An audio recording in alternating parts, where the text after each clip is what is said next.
I got the flow. I'm about to pull up. His wishful kindness. And I've been waiting so long. Now I gotta resurface. And we about to toast up. All the bread and we burn it. Cause I've been feeling cool time. I've been fucking cool time. Turn up.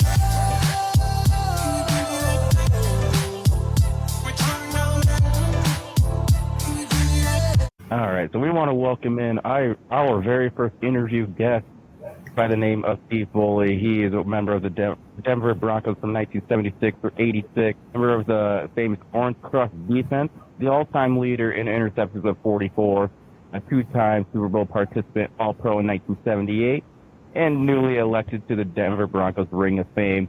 We want to welcome on Steve Foley. Welcome. Well, Brett, thank you. Yeah, thanks for being on the show. We really appreciate it. Yeah, good to be here with you. And honored to be the first guest. Oh, the very first guest, This is a milestone for us, so that's for sure. That's right. Yeah, we're definitely excited to have somebody of your caliber on the show. It's a big honor for us too, really. It really is. So what is that background that y'all have in those cities? Yeah. So this is actually the Detroit skyline. So this is the city skyline. So this is obviously looking from Canada, obviously, and it's obviously our sports are all Detroit-based or Michigan-based, and so we thought it'd be a fitting background to have, for sure. Man, that's nice looking. Hey, yeah, and I say, again, we obviously really appreciate you being on the show here, and obviously, I think we'll start off with Brett's got a little topic to get into right out of the gate here for you. I actually have a quick question now that you asked it.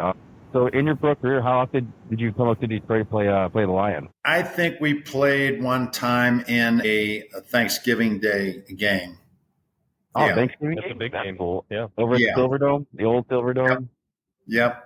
It's now demolished, unfortunately. Yeah, and I can't remember what the outcome of the game was, but I'm pretty sure I remember playing in Thanksgiving Day. How many Thanksgiving Day games did you ever have? Besides just that one. Maybe one other one, but not a lot. As like in your pro career, is that kind of like one of those like cool like personal like things to be part of? Like you kind of look forward to, oh wow, we actually got a Thanksgiving game, obviously national TV, all that thing. No, actually not. I mean, because you're away from family on Thanksgiving, and same with Christmas and New Year's, and you want to be spending that with family. At least I did, and so. You were on national TV enough times. And so, a lot of the games were key games if you were good. And later on in the season, they'd put you on TV anyway. So, and those were short weeks. We did not, as players, we did not like short weeks because you're barely getting over the week before, getting banged around. And, so you go into a game. And if you had to travel as well, wasn't bad being the home team on a Thanksgiving Day, like Detroit and Dallas. But if you had to travel to that, it was even worse. Yeah, I could see that. Makes a lot of sense for sure. That's definitely a fan affair thing, right? I mean, I guess I could see as players probably not enjoying that too much, but obviously, I don't know. I guess we never got anywhere near any pro ball of any kind, pro sports of any kind, and so I mean, I guess looking at it from our perspective, I would think it would be cool, but like one time, after that, it would probably lose its luster. Like you said, then you want to spend time with your family like everybody else. Well, it was a special game, and we appreciated that, but. Aside from that, you're thinking as an athlete, I got a short week. I got banged up pretty bad last game. I'm not really fully recovered. We got to travel to a different time zone. So you're thrown off your schedule. It's pretty cool if you're the home team because right after the game, you go home, you enjoy Thanksgiving. Right. But for the traveling team, you got to get on a flight. Right. Everybody's taking showers. You get out of there and you land home late at night. You've missed the celebration. So if you won, it was good. If you lost, that much worse. Right. Well, yeah. And I think, I was going to say, I think that, the benefit to be in that home team, like I said, you could still have Thanksgiving that night, and that's huge, I'm sure, for a lot of players because the grind of the season's long, and regardless of what sport you're doing, I think the grind of the season, I would imagine, obviously, cannot coming from experience, but I would imagine that, that season, wears on you, especially after several years in the league. And, so to have those moments with your family throughout the year is probably a bigger deal than people give it credit for. I'm sure of that. Well, and usually there's an early game, so it's at 11 o'clock. So the guys that are home, at 3 or 4, they're home. Right. Well, that's the tough part is, you have a Sunday game and then a Thursday game. Monday game's okay. Monday night, but Thursdays, I don't think many of the players really enjoy, other than national TV, special highlighted game. But for the traveling team, it's a very short week, and for the coaches too, to install a game plan and everything else.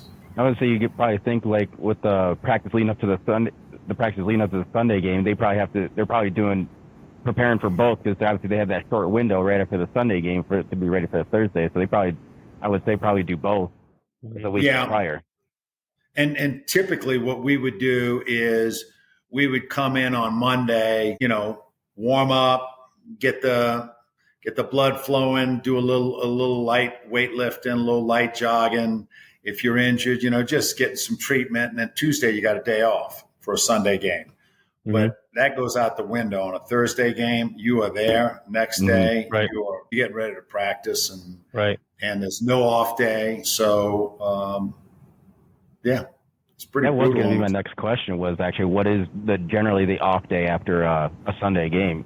I would think Monday or Tuesday would be it. Yeah, it's after a Sunday game, you come in and you watch game film and get treatment and just loosen up and get the blood flowing a little bit, especially with aches and pains and stuff. Mm-hmm. And then Tuesday, your day off, and come back Wednesday, Thursday. Okay. Fridays, Wednesday and Thursday are the heavy days.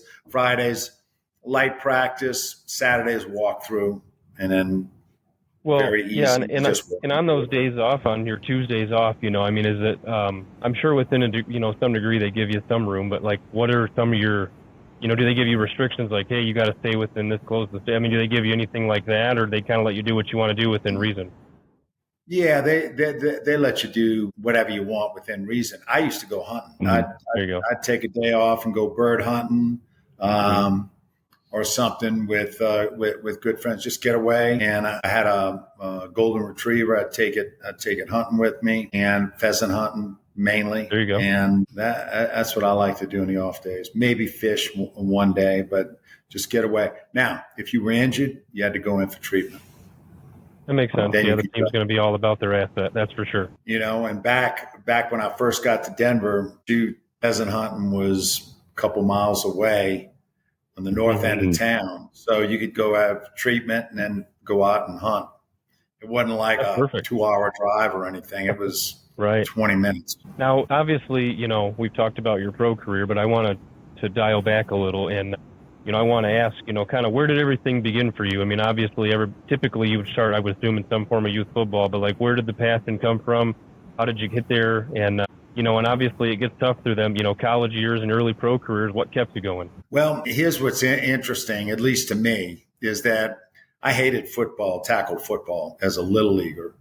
A lot of guys love it. I hated it. They put me at an offensive line position, which, I was always a pretty skinny kid and taller and lankier. And so to be an offensive lineman, that wasn't any fun at all. Right. And and I quit when I was little, and we had 12. I had 12 brothers and sisters, 13 of us in our family, and so my parents wouldn't be going to everybody's practice. And that you rode your bike to practice, and so what I did that last year is I quit. Didn't tell my parents that I quit. I'd ride to my friend's house in my equipment. There you go. Take my equipment off, except for my, padded pants, take my shoulder pads off and everything, play for an hour and a half or something, and then ride back home with my equipment on. That's commitment right there. That's commitment. It was great. But we were able to do that. And so I didn't really like football until I got to high school. I wasn't planning on playing. But my brother, when I came home from school the first day as a freshman, he said, "Did you go out for football?" And I said, "No." This is my older brother, and he was, a linebacker. He was 2 years older, and he was going to wind up being an all-state middle linebacker for Jesuit High School. And at Jesuit, they had great athletes and all boys, 900 boys. And we were always really good in all sports. And so I'm like, nah, I really want to fish and play golf. I wanted that suited my physique at that time. And I remember him saying, no, you're going out for football. So I went out for football. I didn't like it as a freshman, was undersized. I was 5'3", 105 as a freshman. And, wasn't on anybody's list or radar, any of the coaches to like, this guy might be a prospect. Other than that, I had two older brothers that were a lot bigger, and maybe they thought I'd probably grow into his they probably full saw height. the genetics. They're like, that's what he's going to look like in 2 years. Right. Yeah. And so wound up really liking when I got to be a junior and was a backup quarterback. And then my senior year, I started and I made all district, and we had a 9-1 season. We lost to the state championship team in the semifinals of the state playoffs, and thought my two brothers had scholarships to Tulane, which was 10 blocks from our house. And I thought, that's where I'm going. I didn't really think about playing college football when I was a senior until the season was over. I was always pretty much living in the moment. Sure. And not thinking ahead, not thinking like, hey, I really want to be a quarterback for Tulane. Because when I graduated from high school, I was only 5'11", 165. They weren't looking for those types of quarterbacks either. Right. And I was on nobody's radar. I had a couple of scholarships to smaller universities, Nicholls State, USL. And I told them I really wasn't interested. I was going to play with my brothers. So I wound up walking on, and a couple of doctors paid my way that had seen me play in high school. And one of them was the orthopedic surgeon for the Saints and for Tulane. Wow. So he was the team doctor for the Saints and Tulane. And my best friend went out with his daughter. And so we'd double date all the time. And Dr. Sayre would come see us play at Jesuit. And we had a good team. And he said, you can be a good football player. And so I'm so thankful for that as those doctors, paid my way. And then when I get a growth spurt in college, plus I was young. I was 16 as a senior in high school, 17 as a freshman. And I'm 18 years old as a sophomore going to play Michigan. Right. And we got beat, but we were 4-0. But by that time, I had hit a growth spurt. I was 6'2", 185. And the game just slowed down for me. It just got easy. But I only played quarterback. So without any defensive background, for whatever reason, I used to love to run track workouts, train like 100-meter guy. And I just used to love that. And so as I got to be a junior and a senior, if I felt any pressure, from the defense, I'd just taken off. I was making 70-yard runs, 50-yard runs. But that was due to my father-in-law, my future father-in-law, who was an attorney. And he was also a track guy at Jesuit in Tulane and played a little football. And his name was Phil Foto. And Phil taught me really how to run and how to train with the 100-meter guys. And so without that training, without those workouts that he used to give me to just go run, and my best friend Mark, who was a nose guard, I would weight lift with a nose guard, and he and I would run like track guys. And so that turned out great for him. He still holds the record at Tulane. He was my high school roommate, my best friend since fourth grade. And he holds the record for sacks at Tulane. And that is in a 10-game season. He had 14 sacks, and he didn't even start all the time. That's impressive. And that's still the record, 14. I thought for sure that would have been broken, going 11 and 12 games and guys that play nonstop, because he used to alternate with guys that put him in. But, man, what a pass rusher. You say he's a nose guard too, right? Yeah, but He Isn't was that a little tougher 5'11". to get the sack too? Usually it's the outside linemen that usually get majority of them. Yeah, but when you're 4'5" as a nose guard and you can run with a running back, he would use a True. slap technique. He'd line up with a little slant in the gap, and he would slap the center's head, and he would be in the backfield. I saw him hit running backs before they got the ball. He would just collision. And we had a guy named Billy Bryan who went to Duke University, and Billy played 10 years with the Broncos as a center, starting center. And Billy said, man, the one guy I could never block was that guy that y'all had at Tulane. He was so fast. It was ridiculous. And I said, yeah, that was Mark Boulevard. And he goes, I couldn't block the guy. I couldn't get my hands on him.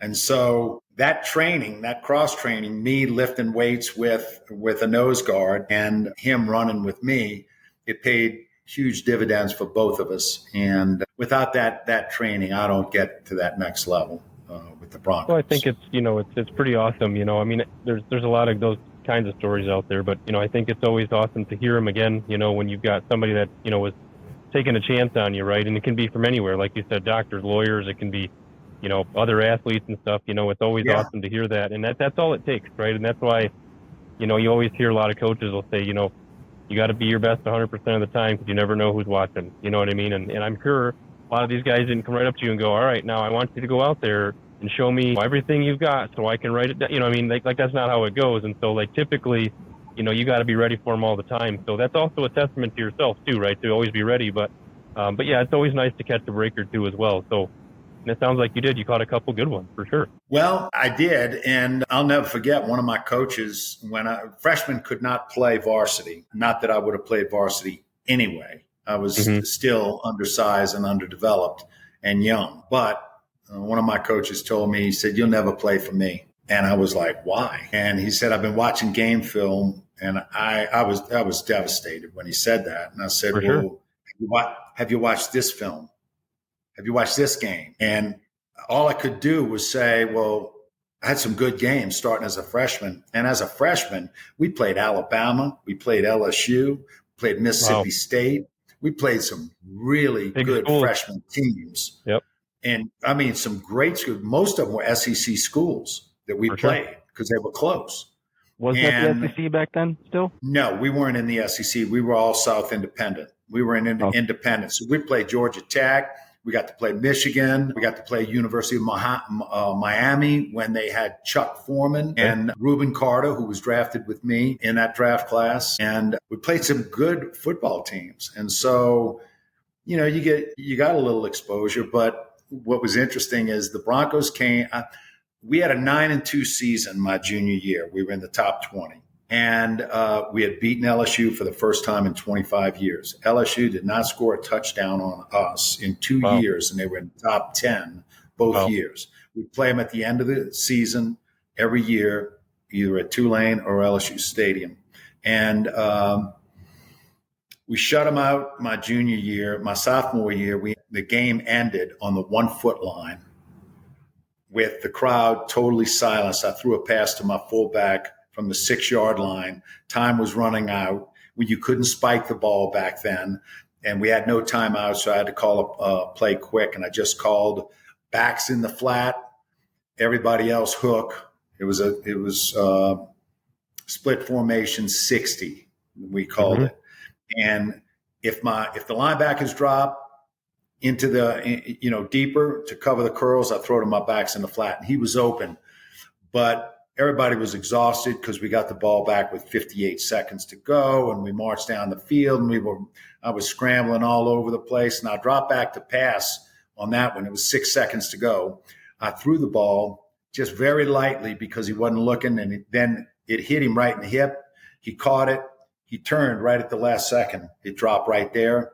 I wanted to really fire it to him so he had a chance to turn up because he was 230 pounds, and he got hit going sideways by a safety, not a linebacker, and they didn't know if he had scored or not. And the whole stadium was about 85 to 90,000 people looking, going, and it just went quiet. And I'll never forget, I got hit, and I was laying on the ground looking to see what the ref was going to do.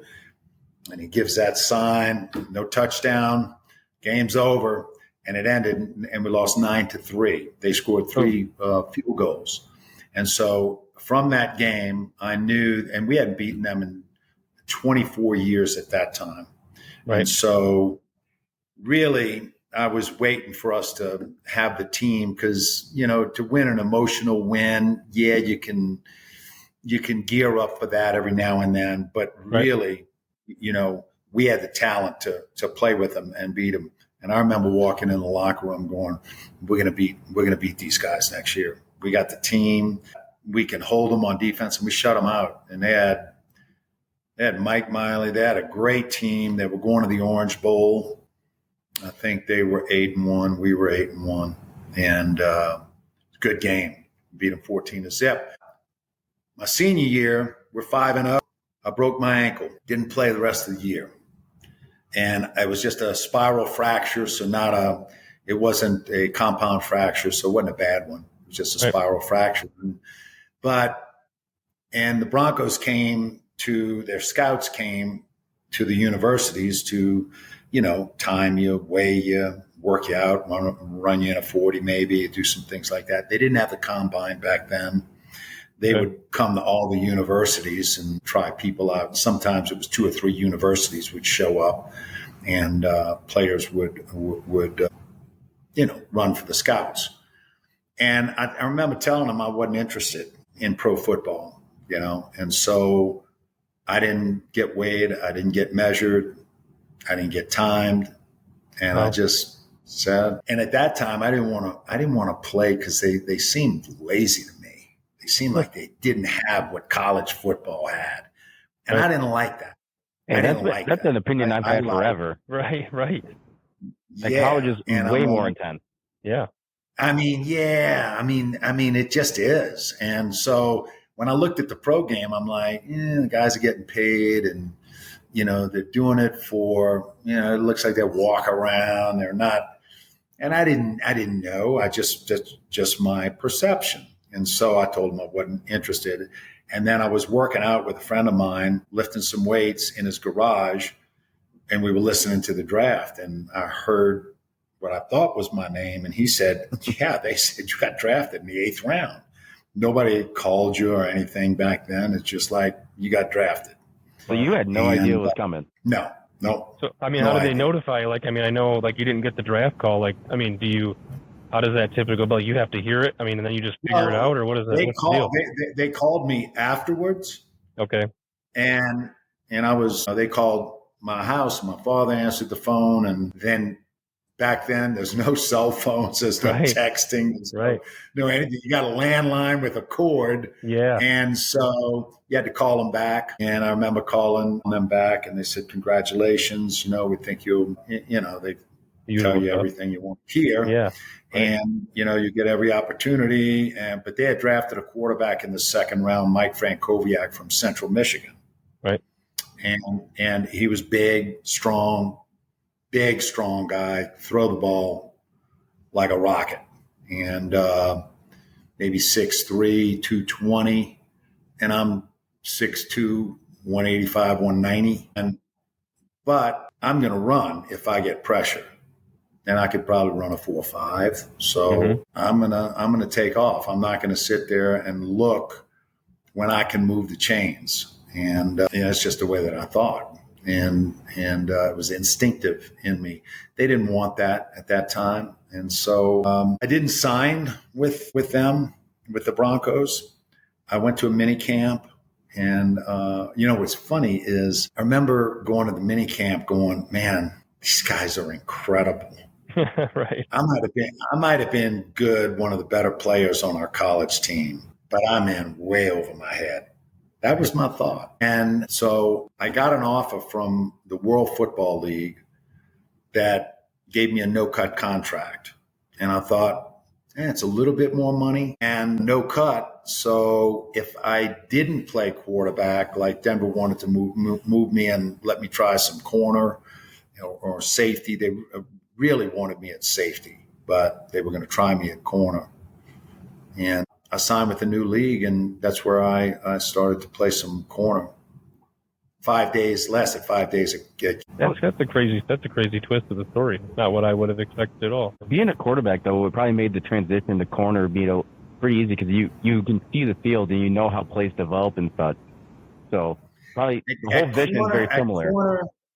At corner, not so much, because corner is more of a reaction. Mm-hmm. And in a zone, you can see, but free safety, 100%. It was like you had done this hundreds of thousands of times, pump fakes and looking off and different things. But so once I moved to free safety after about 4 or 5 years, it was tremendously helpful. But corner is a more reactive, and it's the toughest position on the field, you know. And I was glad to move from corner to free when I did. When you were a corner, what receiver would you line up against? You'd be like, oh God, it's gonna be a long day. It was Cliff Branch with the Raiders when they were in their heyday, and he was a 9'1", 100-yard sprinter, and he was quick. He was smaller and quicker. And so, yeah, he was one of those guys where if it's 3rd and 5, I'd see our defensive coordinator. I'd be looking at the sideline, seeing what defense he was going to call. And pretty much I could tell when he'd get like, he's sitting there thinking and thinking and thinking. I go, I know what he's going to call. And he'd do this signal like this, which was outside goes Willie. That's an outside blitz. You got a man-to-man. You might have a free safety help. You might not. Right. And basically, you're on an island. Figure it out. And I'm like, man. And thinking back, Louis Wright was the other corner, and he was magnificent. I mean, the first shutdown corner that I had ever seen, 6'3", 205, run a 4.4 flat on grass with cleats. A ridiculous speed. He was a track guy at San Jose State as well as a football player. He could just run with anybody. And if you beat him, he had the speed to just catch up in about 10 steps. Right. It didn't matter who it was. Cliff Branch, he'd catch him. And but we played right and left corner. And so typically teams were stronger to the right side formation, so they'd have a flanker, which was the slower receiver usually, and the split end was the faster. And Cliff Branch was a split end. Most of the faster guys were split ends. And I'm like, I used to think, man, Louis and I should be swapping. He's got fantastic speed. And that's what they do today. Sure. You know, Pat Surtain for the Broncos, he'll take the most dangerous receiver and cover him. Yep. And no matter where he goes, most teams do that. It just makes sense. I remember that pick being a little controversial, but boy, he's been good for them. Pat Surtain, he's been lights out. Yeah, he is incredible. He's 6'2", every bit of 6'2" or 6'3", 200, and just I saw him at minicamp this year, and just the prototypical, if you could order up a corner, big, strong, quick, fast, got a lot, I mean, good wingspan and can catch, which you don't see a lot of corners that can catch really well. A lot of them can knock it down or something, but yeah, getting the hands on that ball has always seemed to be a loop for a lot of corners. If I could take a couple of those guys like Pat Surtain, boy, yeah, he's just been phenomenal.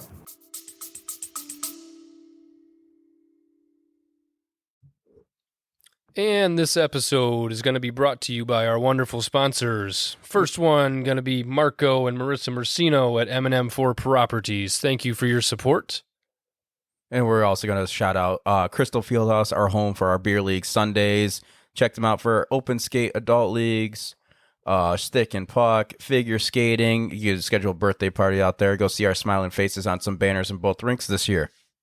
And lastly, thank you to FiberLink Incorporated. Thank you, Tina, Chad, Joel, Debbie, and all of you. Thank you so much for your support. We really appreciate it, and promise we won't forget it. Yep. Thank you all for your support. Ooh, got that off. Oh, yeah. Well, you mentioned too coming out of college that obviously you'd played some big teams. What would you say was your maybe your most impressive or your, I guess your favorite venue that you played at, or team you played against? And what would you say was maybe one that you were maybe disappointed in, or maybe you expected more? None that I was disappointed in, other than I missed the year that before I got there, they played Notre Dame in Notre Dame. Tulane did, and beat them when they were really good. Yeah.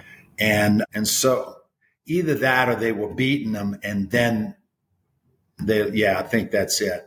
I wasn't there at that time. My brothers were. I think they were leading maybe at halftime and wound up losing a close game up in South Bend. But Michigan was definitely a highlight. And I think I mentioned to you before, Brett, they like to do that. Let the visiting team start to come out of the locker room, and then they pour out of the locker room in the same tunnel.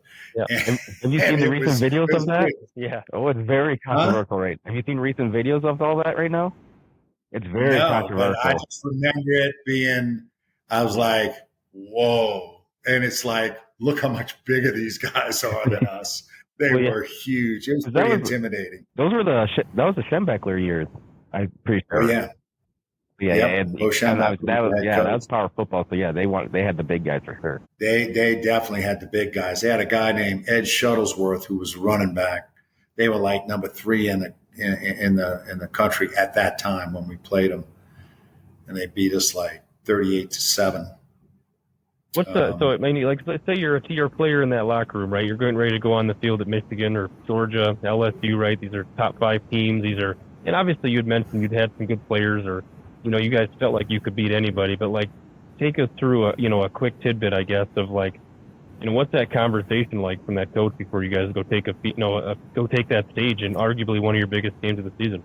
Well, we were 4-0 when we played Michigan, and I was a sophomore, and I was playing mostly the second half of the games. They would bring me in, and I'm thinking, why am I not starting if they got that I ever walked into thinking that there's not some way we can beat them. Right. Not some way, somehow. Might need some luck, but really, if you play your absolute incredible game, you can win. And that's kind of was my mindset. And I said, you got to start me if you want to win. You can't bring me in and we're too far down. Because we did that with Georgia that year. And they were in the top 20. Mm-hmm. And I had come in the second half and threw 1 or 2 touchdowns, and we beat Georgia at Tulane. And so we got that, and I'm just thinking, hey man, that's a good football team, Georgia, really good football team, and we can beat them. We can beat anybody. So you got to have some breaks, right? Right. Your defense gets a turnover or a pick 6 or a fumble recovery, and you get some quick scores, and then it puts pressure on teams. But we got down 28-7, to nothing. And at halftime, we were down 28-0. But we had done some stuff like fumble for a touchdown, interception for a touchdown. I mean, we had given them some. Then I'm thinking, man. And so they put me in the second half, and Michigan's got their ears pinned back. But I threw for, I don't know, I thought 160-something yards, no interceptions. I changed the play, which my coach got mad. We were on the 1-yard line, and my coach got so mad because I saw the nose guard was way back in the end zone. He's like a yard back in the end zone. So I just goosed the center, which they gave us the option to do. If you see that you can make a first down or a touchdown or something, and you can just goose the center and just you and the center go. Right. The rest of the line doesn't know what's happening. And I goosed the center, gave him a pop-up and said, let's go. And he snapped me the ball. I went right in the end zone. And the coach was furious with me. You look at it nowadays, and I'm like, that's usually the play call from the 1-yard line anyway. Big time. I'm surprised that wasn't it. Well, yeah, he had an ISO handoff to the tailback and to the I-back. And I'm like, I got up to the line. I'm like, what am I seeing? I thought I was, the guy was way back in the end zone.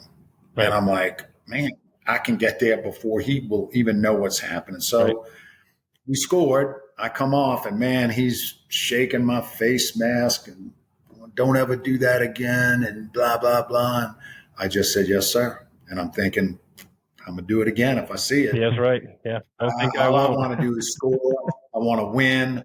I don't care what we got to do or who gets the credit. It wasn't about me scoring. Sure. I didn't care. Can't argue about points on the board.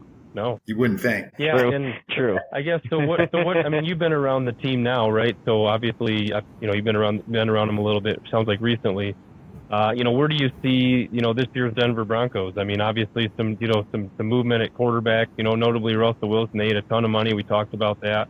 It's a bold move by Peyton, but I think it's a necessary one in my opinion. I think, it's a good reset for Denver, but like, where do you see this team maybe topping out? And is there anything that, you're most excited to see with this team? Well, I think number one is that Sean Payton doesn't really care where the players come. Free agency, you name it. He wants the best players that can help him win. He doesn't care. And I love that about a coach. It's not like, and the New Orleans Saints were my second favorite team behind Denver, being from New Orleans, and my wife's from New Orleans. I used to watch them all the time. And so I feel like I knew him well and his schemes and what he did with Drew Brees and the offense. And I mean, he had incredible teams. Yep. This guy knows how to put a team together. He comes from Bill Parcells. He comes from that background of great coaches. I think Belichick too. They were all coaching together. And so I just know that he's going to right the ship. And I think he drafted Bo Nix for a specific purpose. He knows what he's looking for. Drew Brees was not in the beginning what you'd call a superstar quarterback. No, not at all. Like bringing a Tom Brady to your team after 8 years. Right. He was injured. He was hurt, and he's only 6 feet. He'd stand in the pocket on his tiptoes. But if you can recall, the ball was out. It was on time. It was accurate. Yep.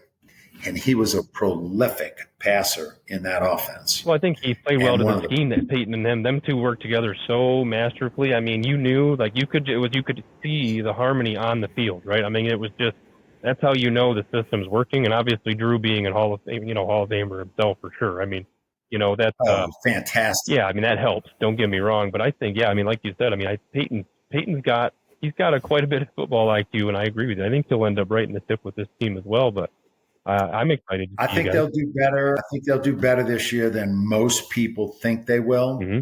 Of course, I'm an optimist. I Sure. always think the team's going to do better. Like the guys in Chicago, the Bears. I got a chiropractor that loves the Bears, and every year hope springs eternal. Well, sounds like Cowboy fans too. I was going to say, just like Cowboy fans.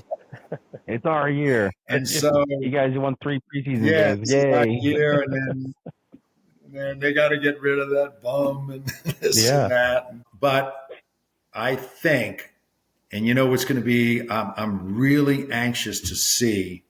Look, Bo Nix goes from Auburn, where he did great, goes to Oregon, I believe leads the NCAA with 367 pass completions and a 77% completion average, which to me is unheard of. In his first year. Or did he play 2 years at Oregon? I thought it was his first year. I think it was 2 years at Oregon, right? I think he had 2. He was severely underrated at Auburn. Okay. I mean, he was definitely not that they had bad teams. He was not the problem, but I mean, he's mature. I think he's somebody that, somebody like Sean Payton would look for, and to be honest with you, I mean, obviously not seeing them firsthand like yourself, just kind of what I have seen on tape and some of the things he's done in college. I mean, I would say that either, he's almost undoubtedly going to be the guy here pretty soon. I mean, I think that Stidham, was a decent, take a chance on guy. Zach Wilson, I mean, I don't know. He maybe not. I mean, I was a little weary when they drafted him. The Jets drafted him to begin with because of his lack of time at BYU. But at the same time, I mean, those things can happen, obviously, all the time. But Bo Nix, I do believe, is going to be that dude for Denver. I really do. I mean, again, because he's mature and he's had a lot of game experience, and he's played in some big games, not only at Auburn, but at Oregon as well. Yeah, and he's 24 years old, and he's played 61 college games. That's a lot of games. So I know that Sean Payton thinks he's got good experience, and he's mature. He's not a 21-year-old kid. He's 24. He thinks he can take the pressure. And what they liked about him last week was that he just seemed natural. It didn't get to him. He's laughing. He scores on 4 out of 5 drives.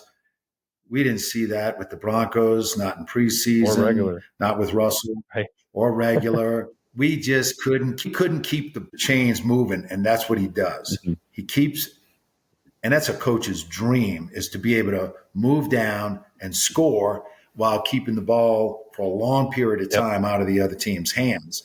That's a double whammy. And if you get that, and I think Sean Payton is quietly excited about that prospect, that Bo Nix is going to be that guy that can work in his system. And he showed it in the first game. It's going to be interesting. He's starting against the Packers Sunday evening, and tomorrow evening. So it's going to be good to see him. I think everybody's excited, but if he's got that confident air and ease about with which he handles the team, that's a rare thing to have. Plus, he can run. He's strong. He's big. Yeah. Mm-hmm. And when he runs, he makes first down. He keeps the chains moving. Yeah, and there was a lot of speculation about who the Broncos were going to draft, and who there was a lot of that Russell Wilson talk before it even happened going around, and but everything kept always coming back to Bo Nix. It was kind of a perfect fit for the draft slot where you guys were at, and yes, you could have went a couple different ways. You could have traded up. You guys are already low on draft capital from the Russell Wilson saga to begin with. So you guys are in a situation. You need a couple more years to rebuild that treasure chest of picks and stuff. But it's not like you guys are defied talent. I mean, there's plenty of very talented players on the team, and but I really do think this is a good landing spot for Bo as well. I mean, I think that, like obviously having Sean at the helm as well. But the Denver organization is just a very classy organization. They typically, again, you've obviously experienced significantly more than either of us have, so we have zero insight just from what we know and see. But just always well run. It seems like everything that seems to be pretty tight. But your insight is good. I like what other people think because I'm biased. Right. I've been in this. That's the only team that I played for. Right. So it's good to hear what you guys think from afar of the Broncos organization. Yeah. Yeah, and obviously we're Lions fans, right? And we always have been, and so that's been tough. That's been tough. A fantastic team. But they finally have, first time in our lifetime, to be totally frank, that they've really, you kind of go into the year and you're like, man, these guys are good, and they can do something. And Dan Campbell's been a big part of that, and he's a great coach. Boy, oh boy, he's a dude, man. He it's amazing. This man is out on the field doing drills in practice with his players, and it's not just like, hey, I want you to do this and this. He's going to let me show you how it's done and how I expect it, and if it's not right, you'll do it again. I mean, how do you not want to play for that guy? You know what I mean? Yeah, no, he's intense. He gets the most out of his players. He loves his players, and so it was fun watching them last year, and I was sorry to see them, get knocked out late. Yeah. I was sorry to see J.J. McCarthy get injured for the year. That was. We just talked about it on our last show here, and obviously with the news that he's out for the year, but we talked about him, and we obviously watched him as big Michigan fans ourselves. And last year, he played Penn State, one of their bigger games towards the end of the year, and there was a play he got hurt in that game 1,000%. He did, and I almost want to say it's almost period over. Obviously, like, he played in the national championship, he did well. He made some plays against Alabama, but they didn't rely on his legs the same. And then all of a sudden, this kind of came out of nowhere. I mean, he played very well in that preseason game, and then all of a sudden, this kind of hit real quick, and it almost makes you wonder, like, that play that he got injured on last year was, I mean, it looked like a play where you're like, man, that dude's knee is messed up, and he got up wobbly, and you're like, gosh, there's just no way. And of course, JJ being who he is, right? He's just foot forward. But I mean, you can't help but wonder. And again, obviously, with this news kind of coming out randomly, it was never really talked about in the draft at all. And all of a sudden, here he is. He's got a full meniscus there. It's like, how did that happen? But it is a shame to hear that. but I think that, he'll be better for it. I really do. And it's just the only bummer part. Well, and the good, if there's a good thing about an injury, is it's not ligament damage. It's a meniscus. I think he can recover relatively clean from that injury. And so I think he'll be good as new next year. And they decided not to rush him back, put him in the middle of a season, no matter what they're doing. And so I'd say that's a sign that they do see him as a big part of the future. Yeah. They don't want to risk getting him hurt again because of this, because you're going to be favoring that leg for a little while. And so the other leg typically gets hurt, pulled muscles, ripped stuff, knees, different things on the opposite leg of an injured leg. So, and by the way, I read a recap. You guys probably see those recaps of all the rookie quarterbacks, how they did and perform. This is a good class, it looks like. Yeah. There's a couple of dudes in there that either one of them could do some damage in the NFL. And it's nice to see because, there's some years you get one or two, right? You get maybe one guy that turns out maybe two. Then you get other years where you get 6 or 7 guys and they all turn out well. And typically it seems like it's not always guys drafted high. It seems like it's the guys that get missed on at least 1 or 2 rounds or something. But I do think this year's first round picks are going to be pretty good from what we can tell as well. Yeah. No. So anyway, I'm excited about the season and about what Denver's got going. I got a question for you. So from hearing your insight as far as Sean Payton goes and everything, after your career, did you ever think about jumping into coaching at all, or had that opportunity? Yes, and I love coaching, and I was a total student of the game as a quarterback and studied. I was in my playbook. I was always fascinated with. I'd play flag football in the off season. I love flag football, and I would play that with a bunch of guys in New Orleans that were great. That would go to St. Louis for the national championships and stuff like that. So I got a lot of feel because the flag football game is so much quicker. It's like the game is now. Mm-hmm. It's and so you got a chance to really hone in on guys throwing quick patterns and all that kind of stuff. Sure. So anyway, what was the question? Did you ever have the opportunity, after your career ended, to jump into coaching at all? I did, and I loved it. And I volunteered coach in high school, loved it. I had coaches from Tulane ask me to be defensive back coach, work up to defensive coordinator. I asked him a couple questions. I said, Coach, what's it like on a family? He goes, well, for 6 months, you're gone. You got no family for 6 months. That's what he said at the time. And in my mind, I said, I love coaching. I love my family more. We had 2 children. I said, not happening. Mm-hmm. I'm not sacrificing that. And so that was just me on my personal level. Mm-hmm. I just said, I'm not going to sacrifice that.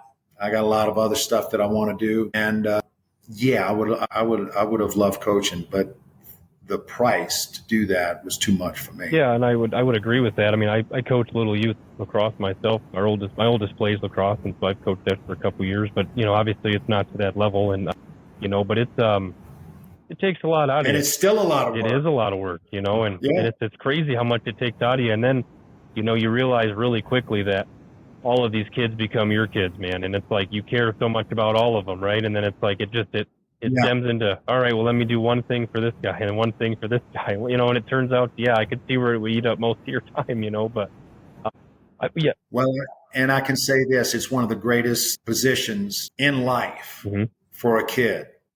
Besides his parents, his teachers, his coaches. Oh, yeah. I mean, they get the most influence on a kid. And so it's a tremendous impact role that and that's frankly one of the most rewarding things mm-hmm. that there is in coaching is to do that. And so, and I didn't want to move back to New Orleans. So if I did something, I would have had to been an assistant at Denver and just work your way up. And I was interested in doing a lot of other stuff. So if you were a position coach, would you want to do on the defensive side of the ball, or would you be a QB coach? How do you play both sides? That's funny because I was the quarterback coach and the defensive back coach at Regis High School mm-hmm. in New Orleans. And I used to, I'd work with our quarterbacks and just see how they're throwing. But I like the defensive side. Well, they knew what they had with you. They could use you for both sides. That was smart on their end. Well, I just kind of got handed that, or when you see somebody teaching a kid something that you know may not be the best and may not have played that position. Sure. So you just assume the role. It's like I don't mind doing that because you're not working with him the whole practice at all. Just work with him on his throwing technique and So I mean, stuff like that. We'll get you wrapped up here shortly. I guess I got one last thing for you, and then we'll let you go here. But what is Steve Foley doing now? Without getting too personal, what are you doing now? Well, I'm on the tail end of things, and so I've done real estate quite a bit in my life. And my son David is in commercial real estate. He's got his own brokerage firm, so I do a few projects. And still have some land with a partner, Bob Swenson, that I played with for 10 years at Denver. He was a strong side linebacker. Those linebackers are a different breed. Yeah. He's like, I said, Bob, you got to have a little tact, a little finesse. We just can't run through this deal, just blow it apart. And because they only know one speed. That's full bore straight ahead. Downhill all the time. Yeah. And so I'm still doing a little bit of real estate, but mainly kind of, I've never thought about retirement, that people should retire. Just slow down, right. Do different things, slow down, but keep purposeful. And, so I got 8 grandkids from 2 children. They each have 4. They live about 7 minutes away. That keeps you busy. And right after I finish this, I'm going to one's scrimmage. He's playing a little football, and one's playing soccer. And I'm going to a couple of scrimmages. Nice. I heard you mentioned hunting earlier. Do you still hunt quite a bit? And obviously, what's your favorite game to hunt? Elk. Oh, yeah. Out in the Denver area for sure, yeah. Yeah, I love elk hunting. And I went last year, got dropped off by horseback for 10 days at a camp with just me and one other guy, wood burning stove, wood there. It's at about 9,000 feet. We brought our own food. They had a little kitchen in there. The tent was big. They had cots. And it was the most beautiful time of the year from the 20th of September to the 30th. But what was so unique about it last year is I didn't have to put a jacket on. At 9,000 feet. Really? In late September. Huh. I hunted in long sleeve T-shirt, camo T-shirt the whole time. Not too bad. And maybe a jacket at night or something like that. But it was the most beautiful time. Yeah, so I try and get out. Definitely. But this year I drew muzzle loading. Okay. So I got to do that. Yeah. Well, we certainly appreciate you coming on and spending the time with us today, Steve. It's really been a pleasure to have you, and like I said, it's been an honor on our end to be able to sit and hear from you and, some of your stories, and, hopefully we can talk again someday. Yeah, thank you so much for your time. Well, Brett, my best wishes for you and your podcast, and y'all are starting off. I mean, I'm pretty impressed with the way that you guys ask questions and are carrying on this podcast for the first time. Thank you. And so you guys are gonna do great. Just stick with it. And you need any arm twisting for other guys. If I can help, I will. But you guys are gonna do a great job. Well, we'd want to come out and see you one time this year if we can. Because I plan to be out there this year already anyway. So maybe we can find a way to make it work where they can overlap a little. So. All right, well, do it. Do it. All right. Thank you so much, Steve. So appreciate you, man. Thank you so much. Thank you, guys. That's grandkids scrimmages today. Appreciate it. Have a good one. Yep. All right. Bye. All right. Yeah. See you.